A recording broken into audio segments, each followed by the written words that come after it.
medyo maraming kanyan, maraming explanation.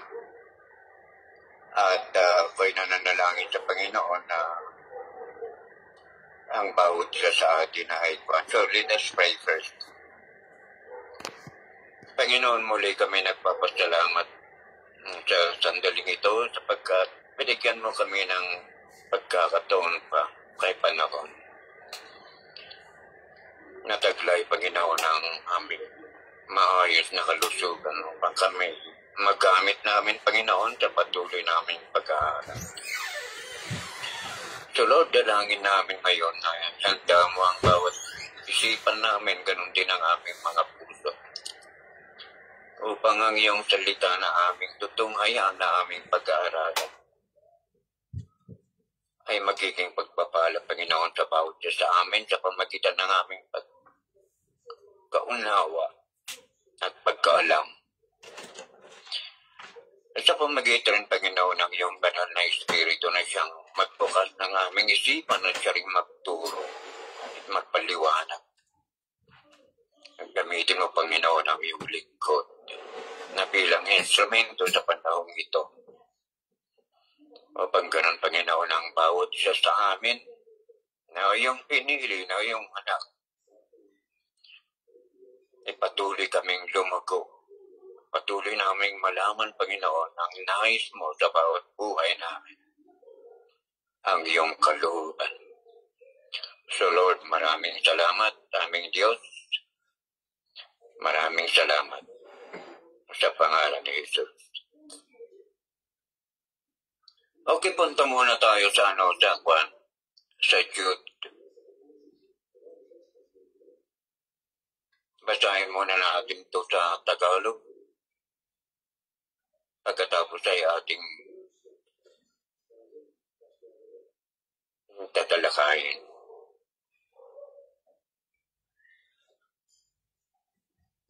Okay, Jude, ano yun sa medyo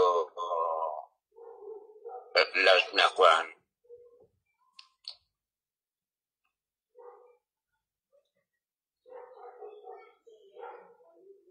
Okay, dito kaya pag nakita nyo na, mabasahin natin yung verse 1 hanggang 4. Mula kay Judas, lingkod ni Kristo at kapatid ni Santiago. Lingkod ni Jesu Kristo at kapatid ni Santiago. Para sa mga tinawag ng Diyos, mga namumuhay sa pag-ibig ng Diyos Ama at iniingatan ni Jesu Kristo. Sumagana nawa sa inyo ang habag, kapayapaan at pag-ibig. Mga minamahal, nais ko sanang isulat sa inyo ang tungkol sa kaligtasang tinatamasa nating lahat. Ngunit nakita ko ang kailangang isulat sa inyo ay isang panawagan na inyong ipaglaban ng pananampalatayang ipinagkaloob minsan at magpakailanman sa mga banal. Sapagkat lihim na nakapasok sa inyong samahan ang ilang taong ayaw kumilala sa Diyos. Binabaluktot nila ang aral tungkol sa kagandahang loob ng Diyos upang mabigyang katuwiran ng kanilang kahalayan. Ayaw nilang kilalanin si Jesu Kristo ang ating kaisa-isang pinuno at Panginoon. Noon pa manguna, sinabi na ng kasulatan ang parusang nakalaan sa kanila.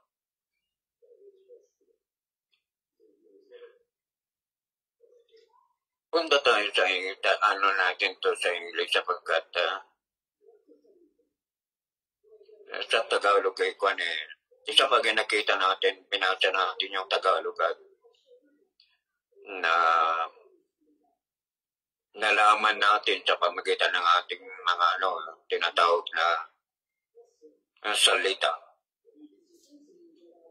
Pero Ano yun? Parang kung bagasyon ay parang paraphrase yun.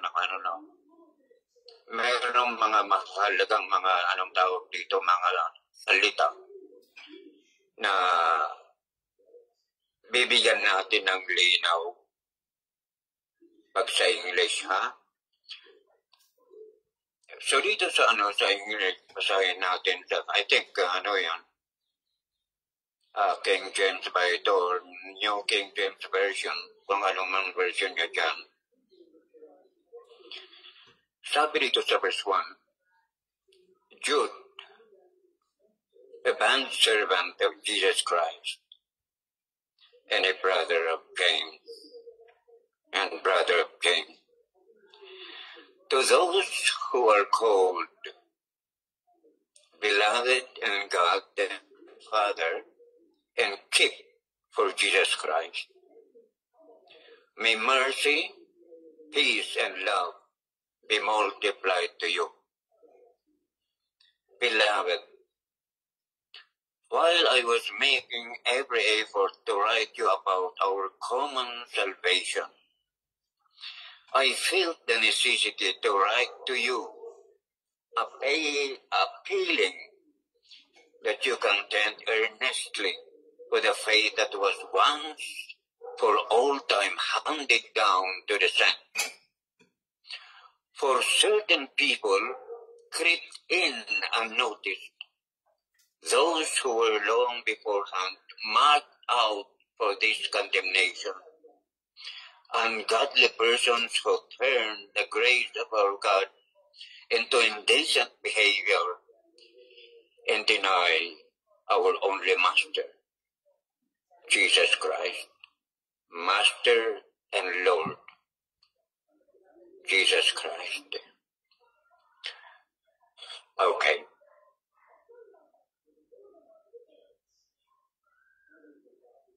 Punta tayo sa ating pagtalakay. At gusto ko na bagasan na isa-isay natin ito. Para kung bagasan na verse by verse. Sapagkat yung sa Bible study talagang kanya ng sistema. Hindi katulad ng tinatawag natin preaching kung minsan ay pero pag sa Bible study, okay, so una, punta tayo sa verse 1. Sa verse 1, sinasabi rito parang kumbaga sino yung sumulat, ha? Natitingnan natin. Merong tatlong kumbaga bagay na sinabi ng sumulat dito na pagpakilala sa kanyang sarili. Una ay Judas or Jude. Actually, alam natin na ang dapat na salita rito ay Judas. Kasi kahit sa English ay Judas rin ang kwantuhan. Kaya nga lang, inano nila ng Jude. Para lang kasi siguro kung para yung maiwasan na kung baka may magbasa. Sasabihin nilang si Judas. At saka kasi yung pangalan ng Judas general ni Judas yung si Judas Iscariot sa pamagitan ng kanyang pagkanulo sa ating Panginoong Jesucristo. Parang kung bagason merong masamang connotation ang salitang Judas na ngayon. Kaya kung bagason, pero noon kung bagason parang popular na pangalan niya na actually sa Bible, sa New Testament, merong 6 na Judas na pangalan na iba-iba yon. Katulad nito, isa na si Jude na ito, pagkatapos siya si Judas Iscariot, pagkatapos mayroong Judas na anak ni Santiago, James Santiago, ganyan yan. Hindi ko pa alam yung tatlo. Kaya lang, yun ang binanggit rito. At alam natin kung sino si Jude. Si Jude ay kung bagasan ay half-brother ng ating Panginoong Jesucristo yan. Sapagkat si Jesus Christ, o kaya nung naipanganak si Jesus Christ, Of course, mag-asawa si Joseph at saka si Mary, Nung naipanganak siya, hindi ko pa nga alam kasi nung naipanganak siya, hindi pa nababanggit yung mga kasama niyang mga anak Bigla lang nabanggit sa Matthew at saka sa Luke yata yun, kaya sa Mark, diba? Kasi sa 12, alam natin na nung 12 years old na ng ating Panginoong Jesucristo, hinahanap nila pa niya ni Joseph at saka si Mary. So kung 12 years old pagkatapos, siya lang ba ang focus ng kwan dito? Kaya iniisip ko na ba kung mapagkasa si Jesus Christ, kaya si Jesus ay 12 years older sa kanyang mga kapatid. O kaya hindi man, kung pagkasa baka yung focus lang kung halimbawa sa pagsulat ng, yung mga sumulat ng Ebanghelyo nakafocus lang kay Jesus Christ, pero sa bahay pala nila mayroon pala siyang mga kapatid, parang ganun yun. So anyway, isa siyang dito, isa siyang kapatid ni Jesus Christ. Kasi sabi ng Biblia na nung Jesus na ay lumabas after 33 years na, kaya 30 years na ang ating Panginoong Jesucristo, siya ay lumabas na at nangangaral. At maraming maraming namamangka sa kanyang pangangaral.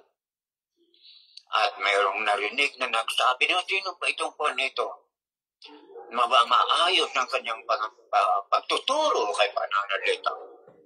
Hindi ba ito yung anak ng karpentero? At ang kapatid niya ay si Santiago, si Judas, sino pa yung isa doon, at saka kanyon, sinabi. At pati mga kapatid niyang mga babae kasama natin, sabi ka na yun. So doon sa verse na yun, ay ang binanggit doon ay talagang si Juan, kung baga sa Matthew 33, Matthew 13:55. Sinabi rito, is this not the carpenter's son? Is not his mother called Mary, and his brothers James, Joseph, Simon, and Judas? Sabi niya yan. Pero pagbasahin natin sa Mark na isama po yung mga kapatid niyang mga babae, hindi lang pinangalanan. So meron pala silang mga kapatid, kung halimbawa, 4 rin yung kapatid niyang babae, mga pala sila, mga 7 or 8 like that, di ba? At si Jude ang isa rito. Si Jude, ganun din ang kanyang mga kasamang mga lalaki na ito ay pati rin siguro yung mga babae, hindi sila naniniwala na si Jesucristo ang Mesaya. Pero of course, kung baga alam nilang mabait at mabuting anak ito kung kay kapatid itong si Jesus Christ. Kaya siya nga kung halimbawa ang panganay. Kaya ang panganay kung minsan ay talagang panganay pag mayroong susunod na mga anak siya ang nag-aalaga sa kanila, gumagabay sa kanila, parang gano'n yun. So nakikita nila na mabait itong siya na kapatid. Wala silang masabi sa kanyang pagiging kapatid, may okay siya. At kasama nga nila sa bahay. Ang problema lang kasi itong sila Joseph at saka sila Mary, hindi sila nagkukwento sa kanilang mga anak patungkol sa ating Panginoong Jesucristo na siya ay pinanganak sa pamagitan ng banal na Espiritu. O kaya siya ay pinanganak na hindi sila nagsipin sa kanyang langaman na si Joseph. Parang gano'n yun. Kaya nung siya ay nangangaral siyempre hindi sila maniwala kasi kasama nila sa bahay bakit biglang pagkatapos yung mga ngaral na siya ang Bisaya kaya pa man dyan patungkol sa Panginoon na anak ng Diyos, mga ganon. At nangangaral ng talagang relisyon patungkol sa kaligtasan, kaharian ng Panginoon. Di siyempre magugulat sila. Kasi kasama nila sa bahay. At ganon din itong mga tao ito. They were amazed. Kasi parang kung bagasan simpleng pamilya lang ito kasama si Jesus Christ Pero nang mangaral siya patungkol sa Panginoon o kaya sa Diyos, namamangha sila. Nagpe-perform pa siya ng mga miracles na gano'n. Pero kasama itong mga panahon bagatan na hindi pa rin sila mahirap silang maniwala. Gano'n yun.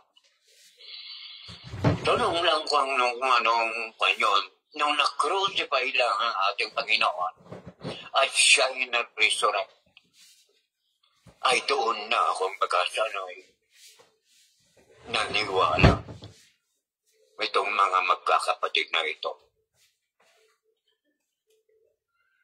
Okay, kung baga kasi sa kaya ngayong resurrection na talaga at yung crucifixion. Alam ko na marami rin kung baga na yun. Mabubuksan yung kanilang kaisipan. Sapagat ang resurrection ang talagang magpapatunay sa lahat ng sinabi ng ating Panginoon patungkol sa Kanya. So yun, of course, alam ko na yung power ng resurrection talaga ang naging dahilan kung bakit ang mga magkakapatid na ito na noon ay skeptic sila. Wala silang paniniwala sa ating Panginoong Jesucristo. Baka siguro yung kanyang sinasabi.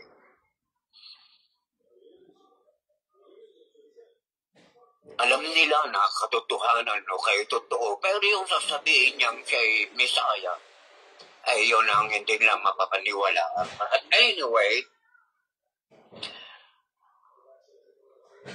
napatutuhanan kasi sa pamagitan ng na yan, resurrection na yan. Kaya sila sumampalataya. So si Jude yun kapatid ni brother ng ating Panginoong Jesucristo yun. Yun ang unang pag-ano niya, Jude. Pangalawa,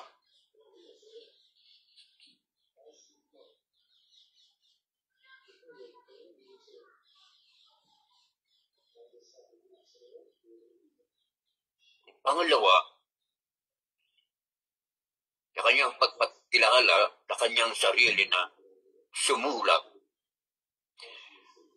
a bond servant of Jesus. A bond servant of Jesus. Hindi na niya sinabing kapatid ni Kristo. Pero ang sabi niyang bond servant, makita natin ito ang ating kwan. Kung baga sa nagpasok, pagiging skeptic nila, parang si rin parang si Apostol Pablo rin, di ba? Na kung baga sa wala rin siyang pananampalataya o kapaniniwala sa ating Panginoong Kristo na ito. Kaya nga kung baga sa nung muling nabuhay siya, tumakyat, pinipersecute niya yung mga Kristiyano. Pero makita natin, katulad si Jude na ito, hindi naman nagpe-persecute. Ay bilang sabihin, skeptic lang siya. Hindi niya pinapaniwalaan ang ating Panginoong Jesucristo. Pero tingnan nito yung pagkasabi niya sa kanyang sarili. Bond servant. Hindi yung pwede naman kumbaga na servant lang. Pero yung bond servant, dito makita natin na kumbaga, ang bond kasi parang kanyan parang matikit. Kanyan. Okay. Di ba kung halimbawa nagpapanding na gano'n yun, may kanyan o kaya nakatikit siya sa isang bagay, parang ganyan. Bond servant, ang ibig sabihin ng bond servant lahat na ng interest mo, lahat ng will mo, lahat na ng buhay mo, ipinaglilingkod mo na sa Panginoon. Ganon yun. Kaya mahirap ang sabihin natin servant rin tayo pagkatapos may preservation pala tayo, hindi natin ipinaglilingkod ang lahat natin. Kundi kung kumbaga, parang isinuko na natin lahat yun. At ang focus na lang natin ay ang maglingkod sa ating Panginoong Kristo na may pagmamahal. Maglingkod na kumbaga talagang willingly na paglilingkod at may pagmamahal. Lahat ng nasa atin ay paglilingkod natin. So kung yun, parang ng pan-servant yun. Iba yung sa mga mahalin ba o mga servant, servant na parang may bayad o kaya servant na wala. Mga 8 hours lang o kaya yan. Pero yung pag sinabi mong bang servant, mahirap ito. Pero bagasi parang mahirap paniwala. Pero sila sinabi nila na talagang bang servant nila. Pagiging servant nila ay bang of Jesus Christ. You see? Kumbaga kasi yung pananampalataya niya na sa Panginoon o kayong pag-trust niya sa Panginoon, believe na niya sa Panginoon ay talagang tunay na wala nang pag-aalinlangan.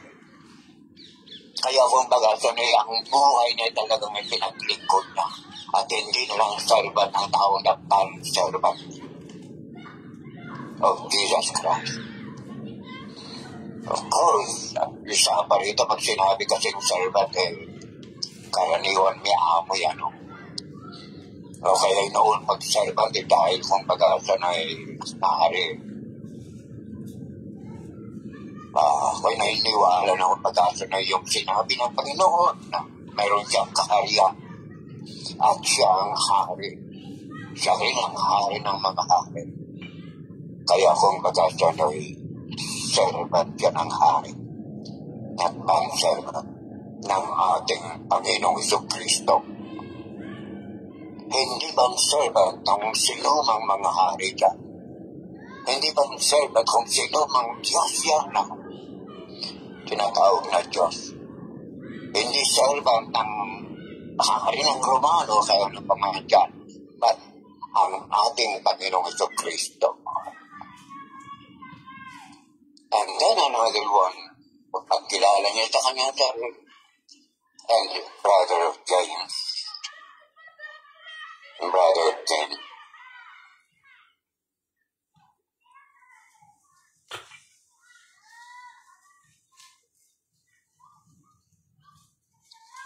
Namamatay yung cellphone ko yung brother of James. Si brother of James, bakit niya sinabi yun, at pwede naman brother of Jesus Christ o brother of James. Kasi kung baga siya sumulat siya at hindi pa kung baga siya hindi pa church yung kanyang sinulatan. Ano kung baga siya sa lahat na ng mga Kristiyano. Kaya nga hindi ko alam kung paano ito kung sino yung mga readers na rito. Makita natin ang kanyang mga readers sinulatan dito. Pero hindi kung baga siya is not in church. Maybe, kalipunan ng nito iglesia na mga ngayon ito basta sinabi. Makita natin mamaya. Pero yun ang sinabi ko kanina na. At si James kasi pwede naman yung sinabi, Brother Simon, o kay Brother Joseph na nakita natin, o kaya nabasa natin sa Mark 13:55. ng kanyang binanggit na pangalan si James, si Joseph, si Simon, at saka yung isa si Judas.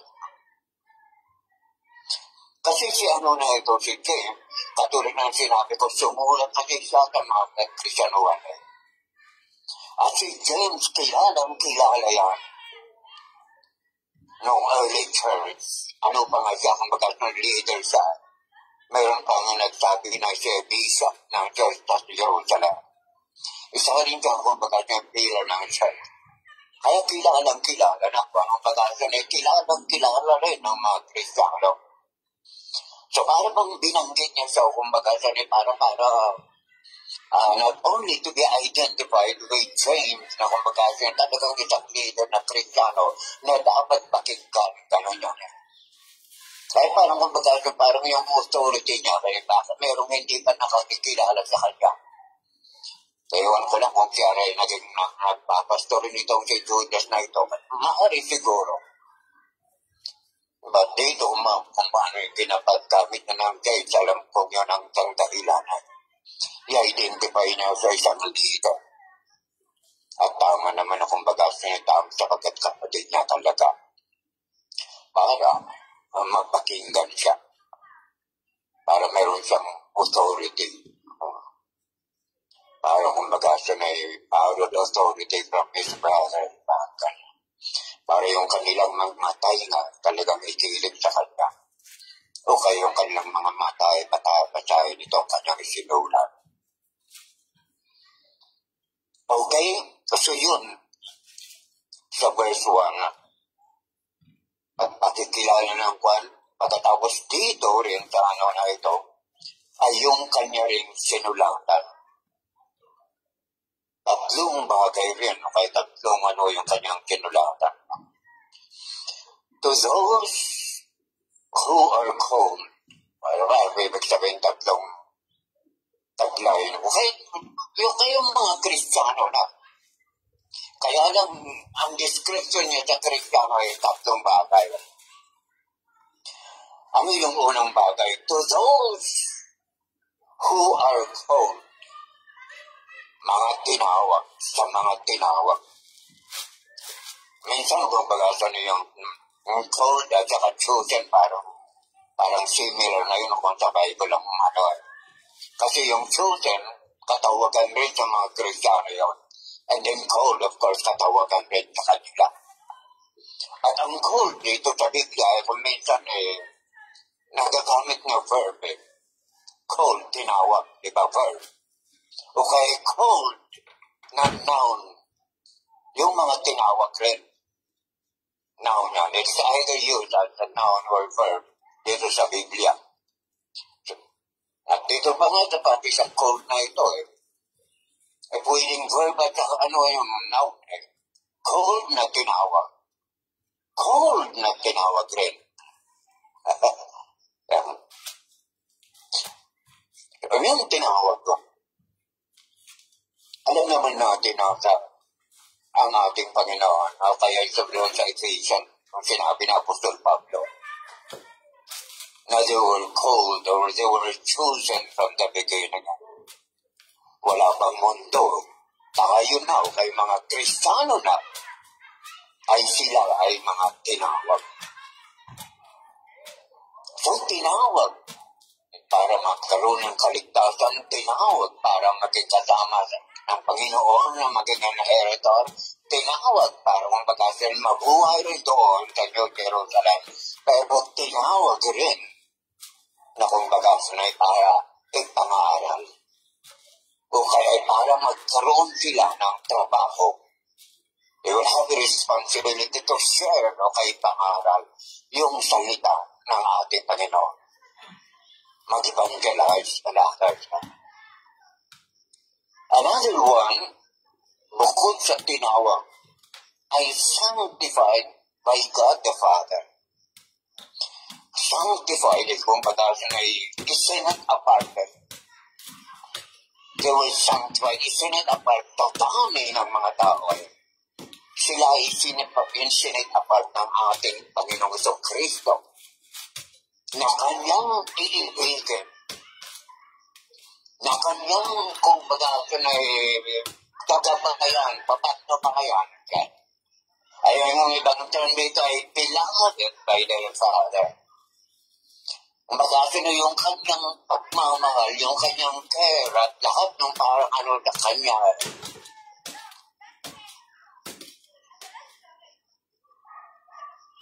Para sa kanila,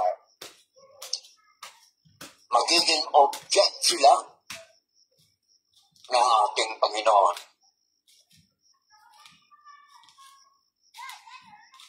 Okay? Object ng kanyang pagmamahal.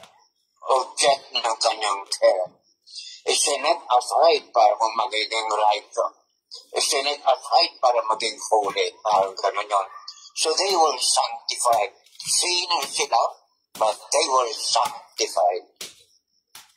They were set apart.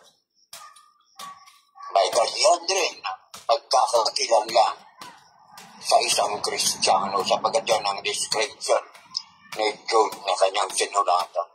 At sa pangatlo nito ay preserved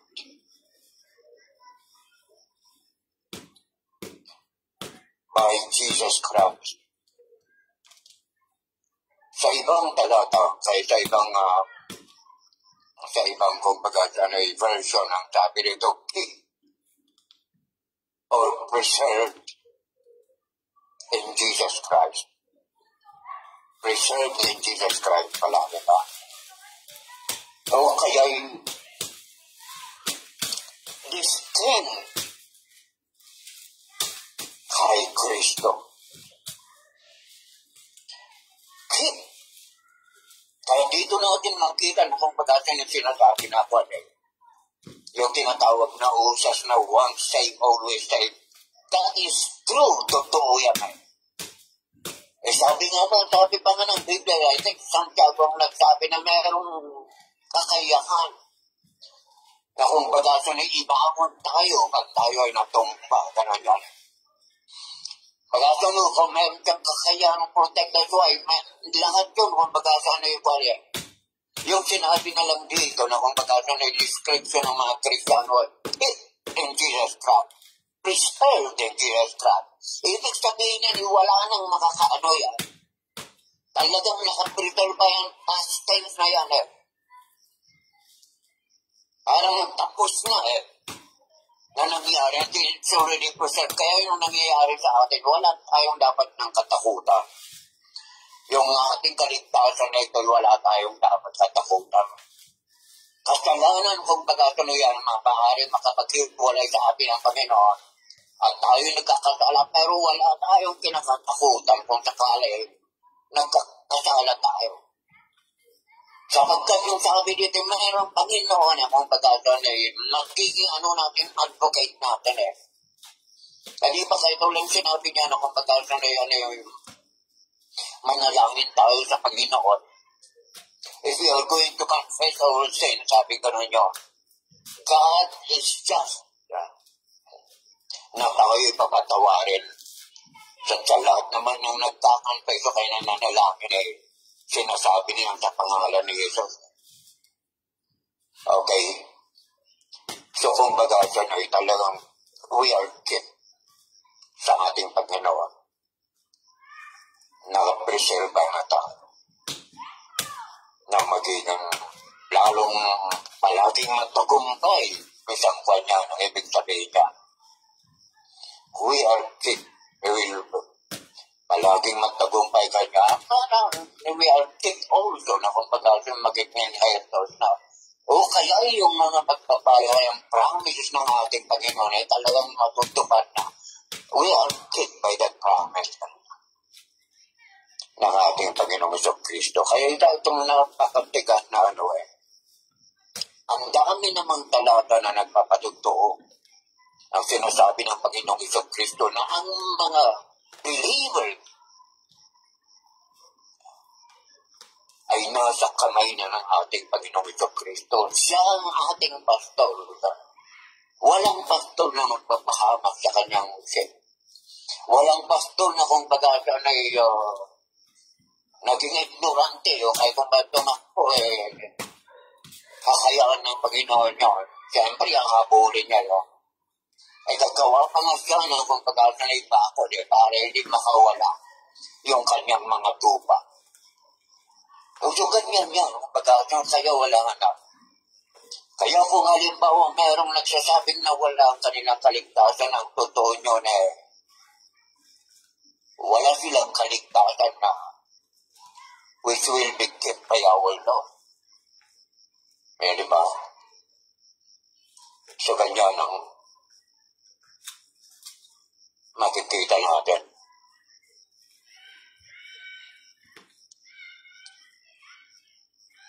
So, yan pang yung tatlo na rin ang kanyan na kung bagasa na yung characteristic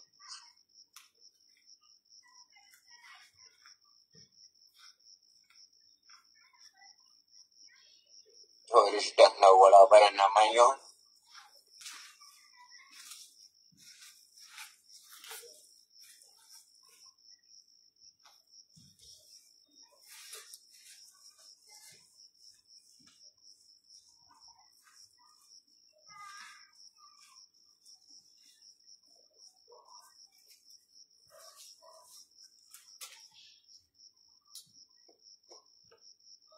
Hello? Hello po, Pastor. Okay.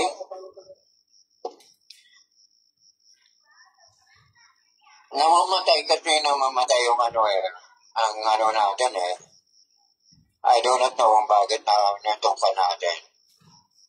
Ang ating, Pastor, narinig po, hindi po namamatay. Okay, sige. Hindi ba namamatay? Hindi po. Okay. So yun now. Yun ang kumbaga ito na description at taglay ng mga Kristiyano nakita natin, di ba? They are called. Pangalawa, they are beloved by God or sanctified by God the Father. And then they are kept or preserved in Jesus Christ. So kung alam natin yan, kumbaga alam natin yan, kasi mayroong yung ating Panginoon dito, ay ang si John. Meron siyang, alam ko na binanggit niya yan kasi meron siyang pa. Ituloy natin nila verse 4 na, ito sa verse 4.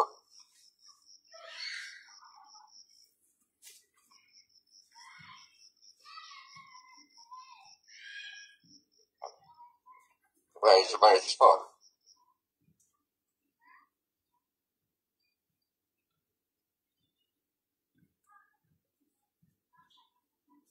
Okay?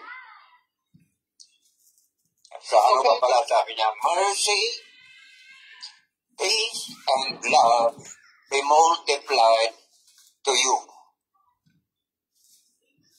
Mercy, parang rin to sa description natin Mercy, tayo kanyang tinawag, tayo kanyang iniligtas, dahil sa kanyang mercy. Di ba kung bagasyon ito niya, parang kaya kasi sinabi niya na I will have mercy to whom I will have mercy. Ang sinabi niya, gano'n yun, di ba? Ay mapakalag tayo, magka-mercy, kaya mercy. Sapagkat tayo'y tinaawaan ng Diyos. Pangalawa, kung tayo ay preserve o keep ng ating Panginoon, meron na tayong kakayapaan. And then of course, and love be multiplied to you ay yung pagmamahal ng Panginoon, be loved by the Father, sanctified by the Father. Parang gano'n yun. So I think lang to, this is parang palagi naman kasi kanya, pero iba yung sinabi ng ating na rito yung kanyang greeting Mercy, peace, and love be multiplied to you. Pero sa ibang mga greetings, hindi ganito ang kanyang pagkatabi. But anyway, ganyan yan si Apostol si John sa kanyang sinulat pagkilala sa kanyang sabi at saka yung kanyang pagbati. Now, pumunta na tayo sa sa verse 3. Beloved,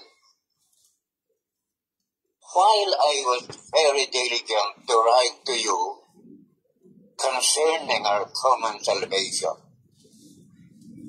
I found it necessary to write to you, exhorting to you to contend earnestly for the faith which was won for all delivered to the saints. Saints yan ba? Saints. Saints parang sanctified rin yan, set apart rin na. So ito pa lang po yung kanyang sumulat yan, dahilan yung kanyang pagkasulat. Pagsulat ay ganito. Tinawag niya ang beloved yung kanyang mga kapatiran. O kaya tayo, kasama tayo dyan. Sabi niya, talagang kumbaga sana yung gustong-gusto ko sana. I was very diligent na kumbaga yun sana ang isusulat ko para sa inyo. Ang isusulat ko sana sa inyo ay concerning o kahit patungkol sa ating common salvation.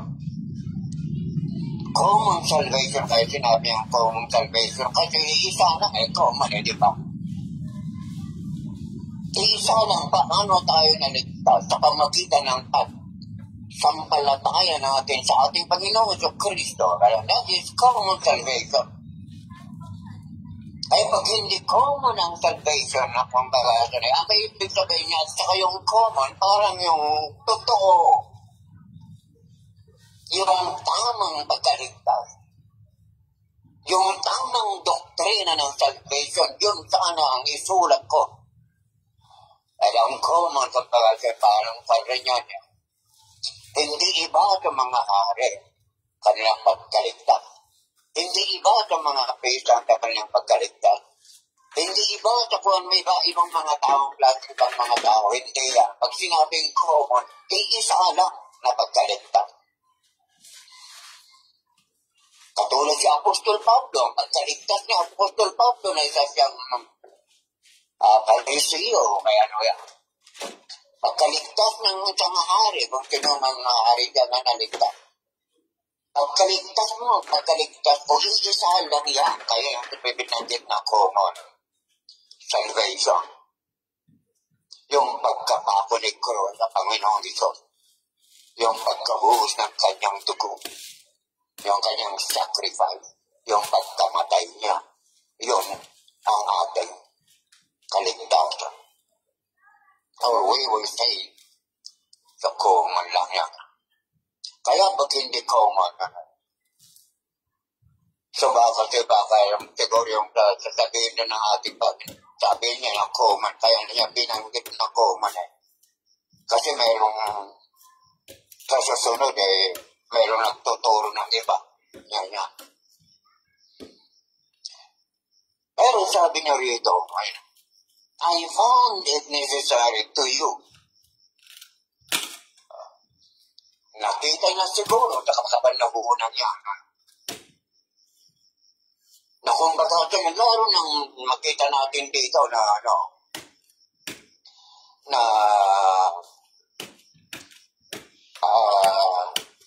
mayroong talagang urgent yung kay necessary. Katulad din sa natin, yung mga false teachers, di ba? Kaya sa marami na kasi mga bahay na pinupuntahan na itong mga mga false teachers na ito. Kaya yun ang sinabi niya.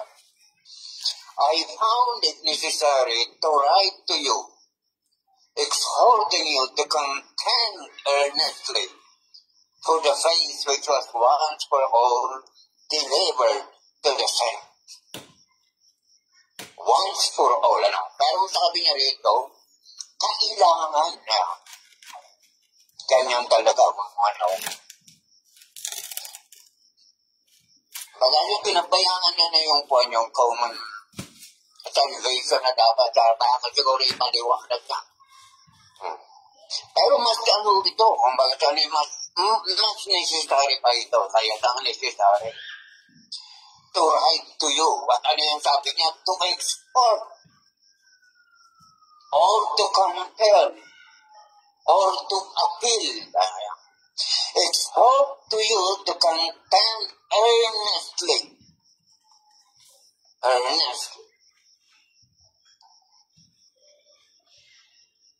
for the faith which was once for all delivered to the saints. Ang faith na sinasabi niya rito ay hindi yung pananampalataya natin sa Panginoon. At mayroon tayong faith sa Panginoon, pero ang isa ko din katawagan ng faith ay yung kabuuan ng ating pinapanampalatayaan. Kabuuan ng ating sinasandigan. Kabuuan ng doktrina na ating sinatandigan o kaya pinag-aaralan. Let's say, halimbawa, patungkol sa salvation, yung faith yan.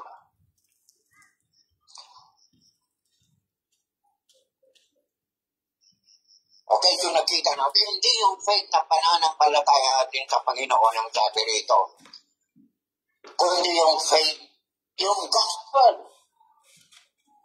yung katotohanan ng salvation. Kasi sabi niya rito, na naipangaral niya, o kaya nalaman niya, o kaya naibigay niya, naituro niya sa mga Kristiyano, to the sense na tinanano niya siguro ng kila Apostol Pablo, kila James, kila ano yan, yung mga apostles na ganyan niya. At itinuro naman ng mga apostles doon sa mga Kristiyano. So it was delivered kanyan. Yung kabuuan earnestly. At alam niyo ba kung anong ibig sabihin yung contempt? Ang contempt ay ipaglaban Ipaglaban kayuruan. O kahit panghawakan mabuti. Pero dalawa lang pa doon, ipaglaban. Hindi paglaban kasi meron kong balasa na merong nag-i-spoil na sinasabi niya yun yung yun ang faith, yun ang dapat natin pakinggan at dapat natin tanggapin. Ini-spoil nila yun. Kaya kung balasa na ipaglaban mo yun, para mag-preserve. Katulad halimbawa ng itong Biblia, di ba, na preserve it was preserved.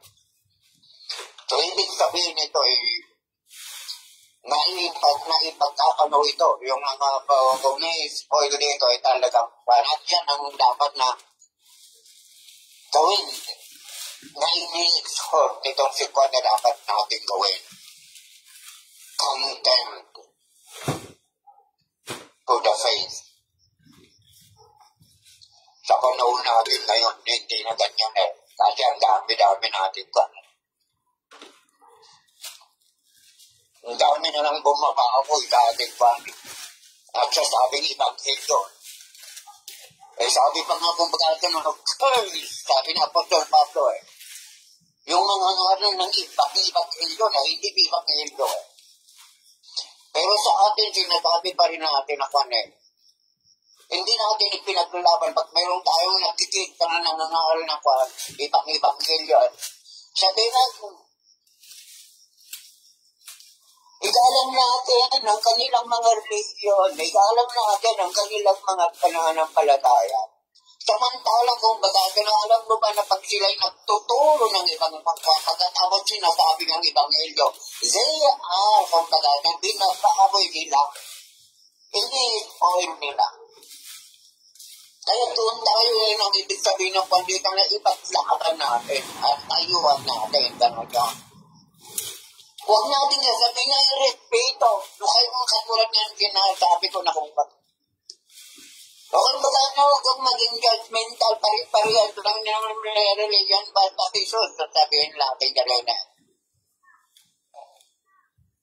Pero dito nakita natin na kung ba't urgent pa yan kapanahon ni Kwaka.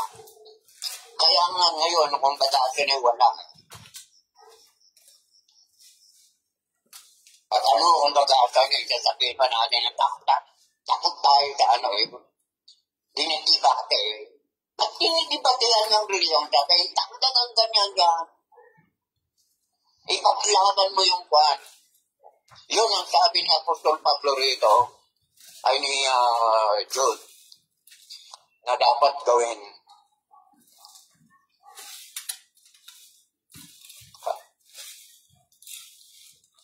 Kaya ngayon, bagasa na yan ang sana ating pandito. Ay sabi pa earnestly,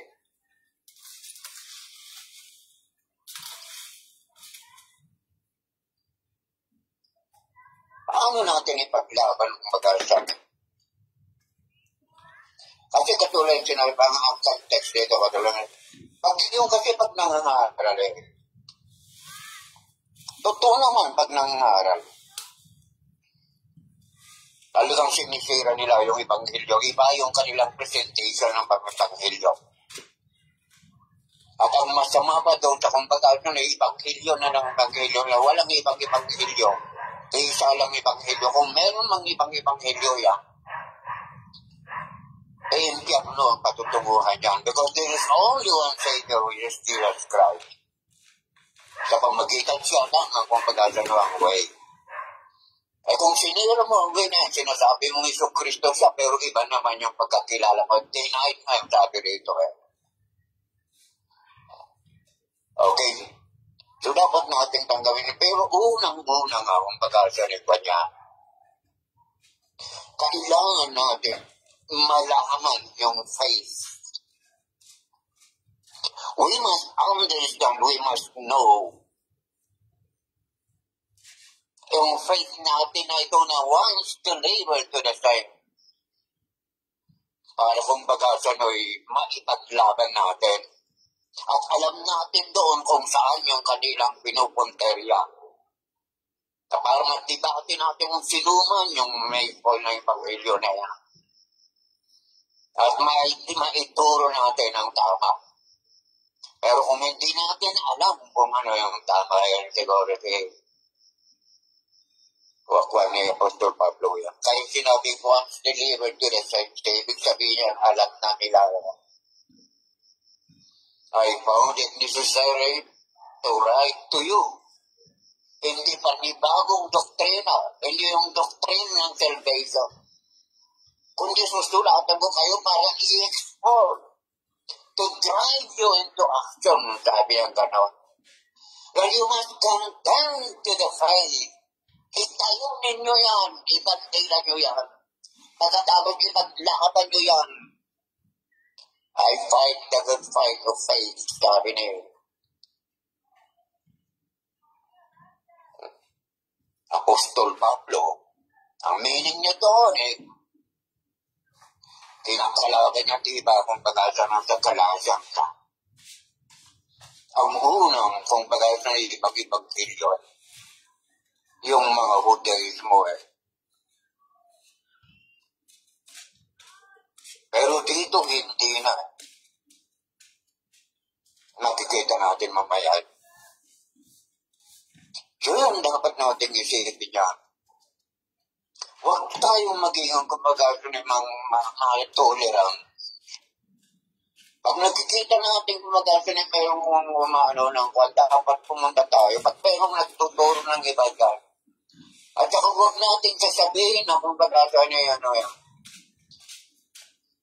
At iba nga dapat sa kanil sa pulpito, kung sino mang alam natin yan na kumbaga sa religion, na mali ang kanilang faith, mali ang kanilang, the faith that was not delivered to the saints ang kanilang itinuturo. Dapat kumbaga sa ituro natin yan sa huwag natin na sabihin judgmental o kaya ano pa man dyan. Kasi ang sabi ng Panginoon dito, katulad ng nabasa natin sa na pag-aralan natin second ba yun? Yeah, sa second. Ang sabi doon ang nagtuturo ng ganyan, they do not know God. Atin rin dito, hindi nila alam ang Diyos o kaya wala ang Diyos sa kanila. Ba't natin ang sabihin judgmental, ginadjust natin sila samantalang sinabi na rito. Contend with the faith. Dapat may boses tayo, pero ang unang-una talagang dapat pag-aralan natin, ataman natin. Kaya maraming salamat sa palagi niyong pagpa-Bible study. Sapagkat hindi lang kayo lumalago, kundi lumalago rin kayo sa katuluan ng ating Panginoong Kristo. Ito hindi ko nyo pa alam ito sapagkat hindi pa nyo napabasa. Okay, nabasa nyo man, pero hindi na hindi kayong talagang niya yan. Content, necessary, sabi niya yan. Noong kukunti lang kung Gnosticism ito, Ay, yung iba, kung baga sa Judaism, ganyan, pero handa kami na ngayon eh. Pero ang nangyari na sa atin, tatahimik na tayo. Hindi naman ang kumbaga sila, hindi lang magturo.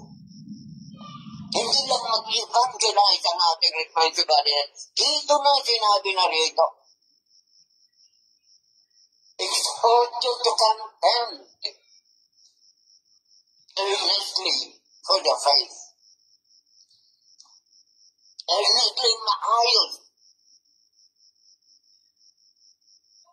Palagi.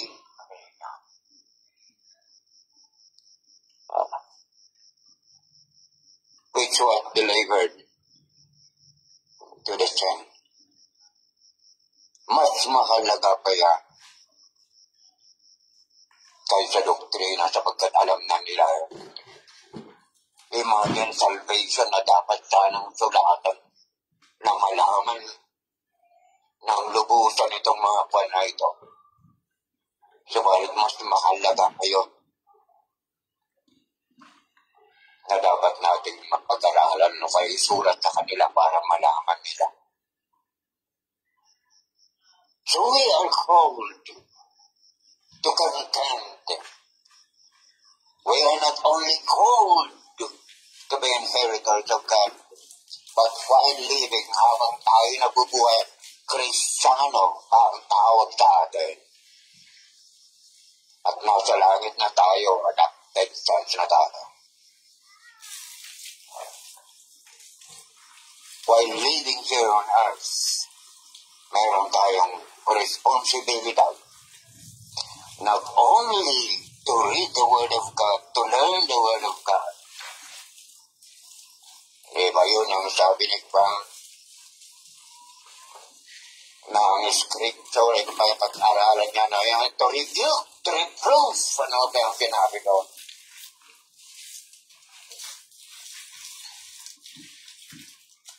Ayun katuloyan yan.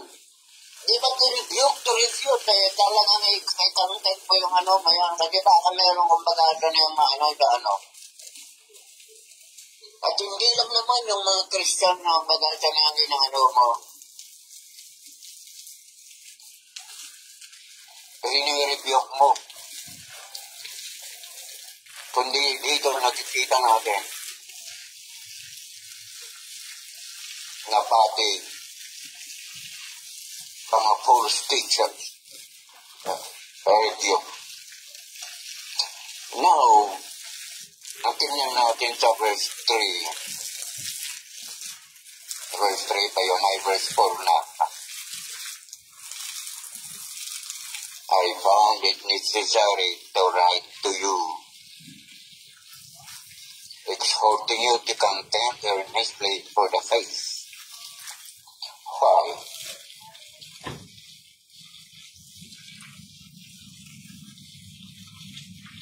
Verse 4.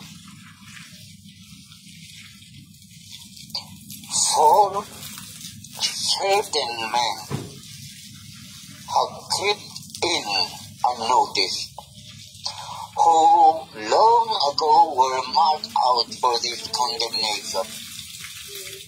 Ungodly men who turn the grace of God into lewdness and deny the only Lord God and our Lord Jesus Christ. Kaya pala sinabi ng angel at ako ni si Sarah ng contempt. Doon sa kanilang kapalahunan sapagkat meron. At katulad na rin yan kung baga pinagaling rin tayo ay sabi niya rito. Certain men, parang kanurin parang diba sa second John, maging sa Christian, sinasabi niya doon yung mga kwan galing sa kanila. Pero ang sabi nga ni Apostol pa ako ay ni John sila ay nagsialis upang malaman na hindi sila sa atin. Kapagkat kung sa atin sana sila hindi sila umalaysa. So katulad rin dito, I think parehas rin dito sa dati kapanuhunan ni Kwan yan, first century Christian din ang mga yan. Si Jude, hindi naman second century Christian ito eh. So palilat rin yung kinakalaban nila doon, ng mga false teachers doon o hindi Judaismo ay itong Gnosticism na ito. Ang sabi rito, certain man, merong iba. Samantalang sa first dyan eh, second dyan, many yan. Certain man, sabagay baka sinabing certain ron kasi particular na place yung binabanggit ni Kwan dito ni Jude. But anyway, certain men have crept in and noticed. Ibig sabihin niyan, kung pag-asin ay papagong na sila'y pumasok sa Kristyanuhan, sa kalipunan ng mga Kristiyano. At sino ang mga certain men na ito na sabi na ni Jude sa pamagitan of course na inspiration ng Palang na Espiritu na ang mga tao ito ay kung pag-asa ay noon pa lang ay alam na, kaya noon pa lang meron na silang tinatawag na pagkarusahan who long ago were marked out for this condemnation. Parang kang pag-mark out, hindi bakit pumipili ka ng kamatis, mabuting kamatis, magpapato. Kaya, pag mamimili kayo may ibang mga kwan, gusto nyo yung special, kung ano man dyan, mamarkahan nyo yan, diba? Pagkatapos isima rin nyo, pagkanya niya. Ang ganun din ang mga ito, they were already marked out. Mayroon na silang marka na magkakandyan sila dahil ganun eh. Parang kung bagay na parang katulad din natin naway. Chosen before the foundation of the world. Kapag hindi lang natin alam kung paano nag-Diyos ng ating Panginoon. Sovereign siya. Dahil hindi natin kaya sabihin ang fair. Yan mga ito ganun din sa kanila.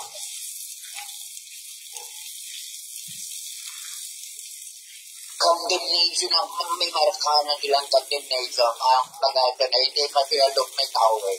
Eh nung lumitaw na sila sinabi ng Niger, mga yan ka. Eh noon pa yan, may markana mga yan na magkakondem silang ganyan. So they were already condemned. Another, they were ungodly men, ungodly, ibig sabihin, walang divine sa kanila. O kaya hindi nila alam ang Diyos. O kaya walang naka-Diyos na kanilang ginagawa. Pag ang godly, wala na yung hindi, walang divine na kanilang pag-iisip. Parang galawan godly.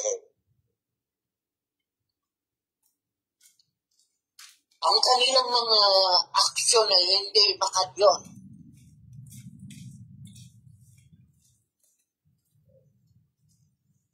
Pagkatapos sabi pa rito, who turn the grace of God into lewdness and deny the only Lord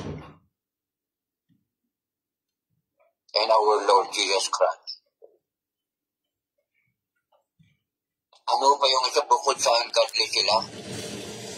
Sabi, who turn the grace of our God into lewdness. Ang lewdness ay isang immoral na bagay na ginagawa na wala kang kahihiyan. Parang nakahihiya yung lewdness eh. Katulad limbawa sexual immorality na kasi kahihiyan eh. Pero sila wala silang isiyan. Mag-lewdness na tinatawag eh. Isang immoral na gawain na hindi mo ikinahihiyang ginagawa. O kaya mga bagay na kumbaga ay fleshly, sensual na mga immoral na gawain maagang ginagawa. Parang kung pagkata makapal ang mukha, ganyan yan. Siyempre, ang tao naman talaga, wala silang dapat kundi ang ating Panginoon. Kaya kumbaga, kaya sila talaga, sinasabi rito na ungodly men sila. Who turn the grace of God into lewdness. Parang ito yung nagsasabi na tapos na kayong ligtas eh. Iniligtas kayo ng biyahe ng Panginoon yung kasalanan. Kaya pwede niyong gawin ang lahat ng gusto niyong gawin. Itong mga Gnosticism, may sinasabi na ang pag-asa na ang flesh yan, parang hindi maliligtas rin yan. Ang maliligtas lang yung kaluluwa o kaya spiritual. Kaya yung itong flesh natin ito, gawin natin, kahit ano pang gawin natin gawin, okay lang yan. Hindi rin naman pa niya, hindi mabubulok rin yung hindi maliligtas yan, parang ganyan yan.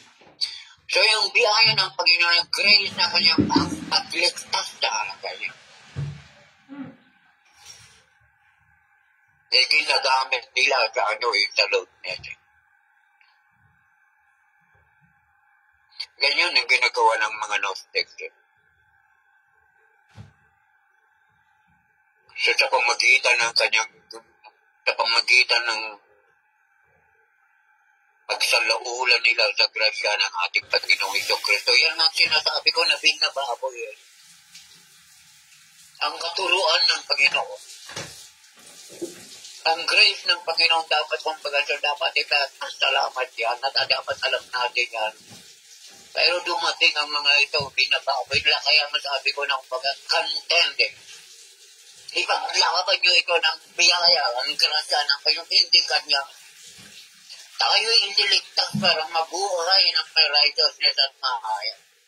At gamitin natin ang ating katawan paglilingkod o kaya pagpupuri o kaya pag-exalt sa ating Panginoon sa Kristo.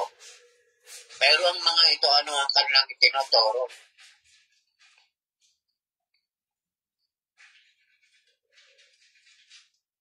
Na biyaya, kamalian. Ano ang responsibility natin? Contend. Fight against them. Ipaglaban mo. Sa atin, hindi ko sabihin na.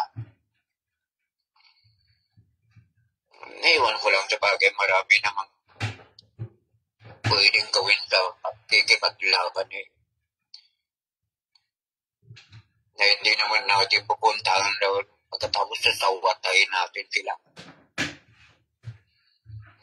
Ang alam ko na isang bagay na pagkantensya ko ay yung pagsigaw mo pa rin ng Ebanghelyo. Pag-witness mo pa rin ng Ebanghelyo. So pag meron kang nakita na kung pagkasa na iba niya, tinuturuan ng Ebanghelyo pagkatapos pag meron kang panahon, puntahan mo din. That is how you contend. Sasabihin mo na binubulok nila yung grasya. Ganito ang grasya. Ganito ang kaligtasan. Ganito ang dapat pamumuhay.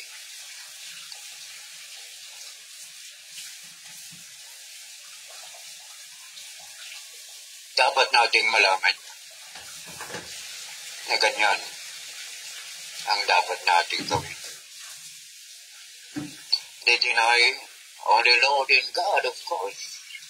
Di-deny sapagkat makikita natin sa susunod no, kung paano nila i-deny. Pag ikaw ay kung pagkasa na kinuntahan mo ang salita ng Panginoon, you are denying His authority, His command.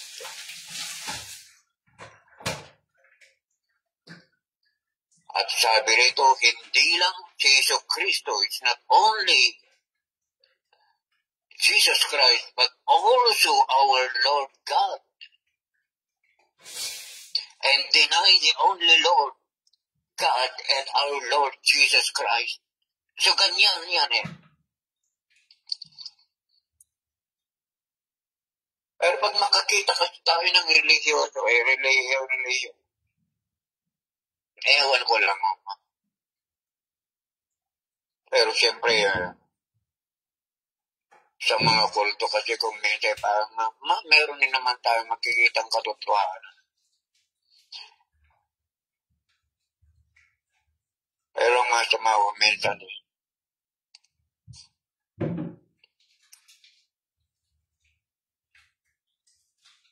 mayroong pagkakataon parang masusuportahan pa natin sila. Alam mo sa sa Pilipit noon, mayroon kasi kaming church doon na ipaggawa sa loob ng maximum compound.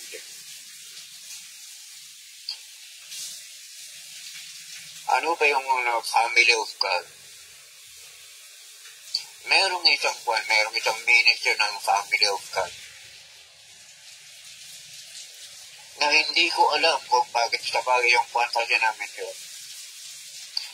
Ang nag-approve ng tinatawag na RVO ay yung mga Religious Voluntary Officer, yung chaplaincy office. Ang problema kasi, ang chaplain pari yun, mga Katoliko sila, kumbaga dominado nila yung unang-una, kung Kristiyano talaga sana yun ng Katoliko na ito, hindi na sila pinayagan. Alam nyo naman yung family of God na yun talaga yung bagasa na parang sex ang nila. Maling ibanghilyo yun. Iwan ko lang kayo kasi medyo hindi ko nang marami na idea. Pero alam mo, gusto nilang kung bagasa na makipag-participate doon sa church. Walang silang lugar. Gusto nilang magbayad para kung bagasa na magkaroon sila ng tinatawag na schedule doon sa church para sa kanilang pagpupulong.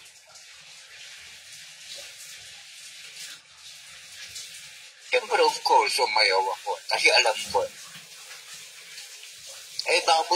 baboy, nagkrasya ang kanilang ikupandan, baboy na ipangilyo rin ang kanyang ituturo doon. Paano kung halimbawa, mayroong mga makikinig doon na iba, hindi lang yung kanilang di matalaula rin sila. Kaya nga sinabi ko na lahat ng ebanghelyo na hindi ebanghelyo. Lahat ng faith that was once delivered to the saints. Yun na yun. Wala nang iba. Yung mga itong nagtuturo sila ng iba. Ayun, kumbaga, yung maraming asawa, parang katulad din ng kumpanya. Mas malala pa sila sa mga Mormon. Hindi ko pinayagan. Kaya nga sinasabi ko sana doon sa loob dapat meron din tinatawag na Protestant chaplaincy office doon. Hindi lang Catholic. Kaya ganun lang yun. So doon nakikita ko na binibigyan pa sila ng pagkakataon na kung nila yung kanilang mga katuruan ganyan. But that is not supposed to be. Kasi una siguro baka hindi nila alam. Kaya nga sinabi ko na kung pagkasa na unang-unang gawin natin in order that we'll be able to contempt earnestly, ay dapat malaman natin kung ano yung kabuuan, yung ating faith, yung ating turo at aral, yung ating doktrina.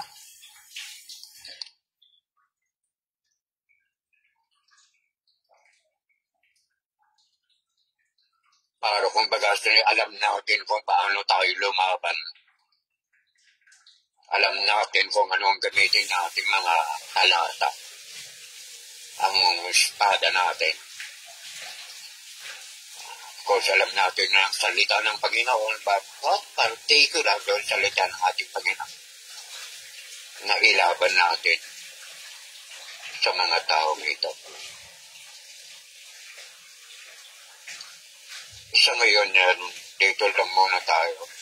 25 lang yan, pero bago makuha natin 2 meetings pa, 2 kwanta. So yun ang nagkita natin dito, mga kapatid ko.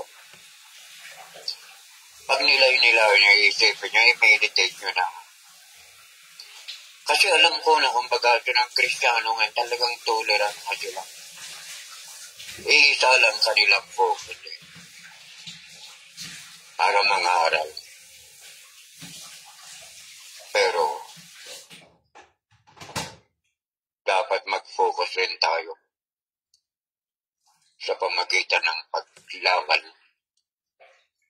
ipaglaban natin ang ating ebanghelyo. Ipaglaban natin at tayuan natin. At tayo tayo. Iwagayway natin ang bandila. Pakita natin sa mundo, parang ganun.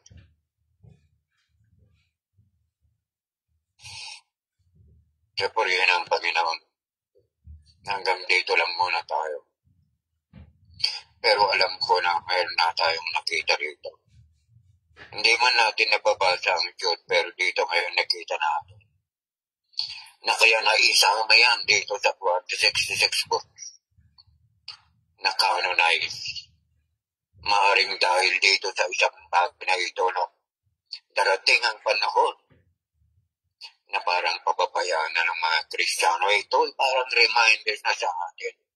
At hindi lang ito sa kapanahunan nila. Ang sabi rito na you, kasama na tayo daw. That you contend. Bawat mga Kristiyano ay responsibility natin yan. At yan nga rin ang tinuturo dito sa aklat na yan. Sabi na Apostol Pablo kay Timoteo, na ang banal na kasulatan ng Scripture, ang Biblia, pag-aralan mo sapagat magagamit mo sa correction, sa rebuke, sa reproof, at saka sa pagdidisiplina. Alam ko yan, no, kung bagasan ay hindi bago yan. Kaya lang pinarticular ni Jude na hindi lang yung mga Christians na nagkakamali ang dapat i-review, kundi pati itong mga kwan na ito na pumasok sa Kristyanuhan na nagsasabing sila rin ay mga Kristyan.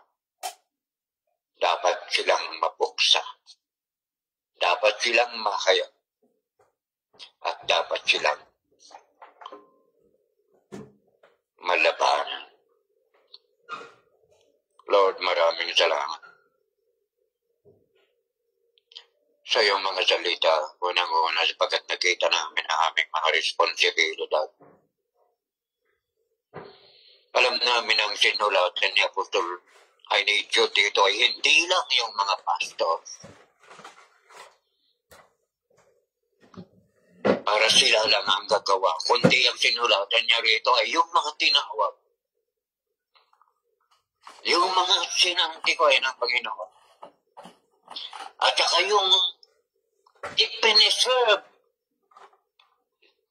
Lahat ito, Panginoon, naman, it is always constant, cold, preserved, and sanctified. Ay kami yun namin, Panginoon. At yun ang sinulatan ni Jude dito. Kaya Lord, alam namin, nakita namin na ito'y aming responsibilidad. Hiniling lang namin sa iyo, aming Panginoon, na sa pamagitan ng banal na Espiritu, bigyan niya kami ng wisdom at kalakasan at pamamaraan kung paano namin earnestly may content o kaya may paglaban o kaya may tayo ang iyong mga salita, ang iyong kasulatan, ang iyong doktrina. So Lord, maraming salamat sa pangalan ni Jesus. Amen. Amen. Maraming salamat po, Pastor Lucas, na napakagandang mensahe at paalala na naman po sa ating lahat ang Jude chapter 1 verse 1 to 4. Ayan. Glory to God sa buhay niyo po, Pastor Lucas. God bless you po. At ngayon, bago po tayo dumako sa ating reflection and testimony, tatawa